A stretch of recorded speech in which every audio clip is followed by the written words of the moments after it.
একদল খেয়ে গেছে মানে আমলিগরা খেয়ে গেছে, আর জামাত ইসলাম এসে খাবে। এই বাংলাদেশের ইতিহাসে এত লোক এক জায়গায় কোনোদিন দেখেছিস? না। সেদিন কি বলিছে? বলিছে একদল খেয়ে গেছে আর একদল খাওয়ার জন্য রেডি হচ্ছে। কি বুঝাতে চাচ্ছে? কি? কোন দলের কথা কইছে? আমাদের দলের কথা কইছে। আরে আল্লাহ, মেম্বার এই সব জিনিসটা বুঝতে পারিনি। এতে তো জামাত ইসলামের কথা কয়েছে। একদল খেয়ে গেছে মানে আমলিগরা খেয়ে গেছে, আর জামাত ইসলাম এসে খাবে।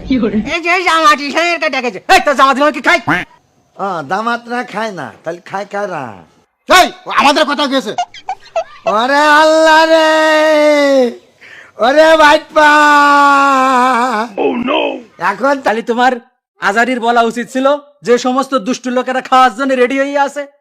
দলের দলের কথা কলে কেন? মানে একটা কথা কতে গেলে, দল মানে কি? দল মানে জামাত, জামাত মানে দল, ঠিক আছে? এইটার ইংরেজিতে বলে পার্টি, আর তোমার বাংলা ভাষায় বলে দল, আরবি ভাষায় বলে জামাত।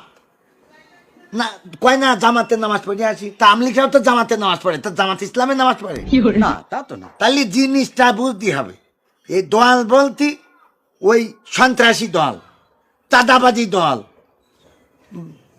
খাওয়া দল, এই দল। তুমি নিজের ঘাড়ের পরে নিয়ে বসে নিয়েছি। এই তাবিলে এরকম কথা কবে কিছু জানি? আমরা বুঝি না কিছু। এ থামড়া, তুই চা বেঁচে খাই, তুই থাবা দিছিস। ও তোর আমি যদি পারতাম তা তোর থাবায় দাঁত 3 কান ফেলাই দিতাম। এমএ সাহেব ও কিন্তু বেশি বেশি করছে কিন্তু। বেশি বেশি তা তুই বেশি তামসামি করে।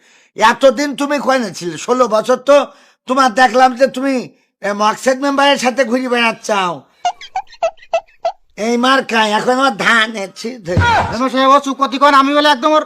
এই তুই ওয়াজ বাজাবি, বললি আমি একটু বাড়াই দিবি, আচ্ছা যাতে ছেড়ির সময় চেতনা পাই। যা, আচ্ছা ঠিক আছে। ও ওয়াজ বাজাবে, তুমি মেম্বার, আমি চেয়ারম্যান, কথা মনে থাকে দেন।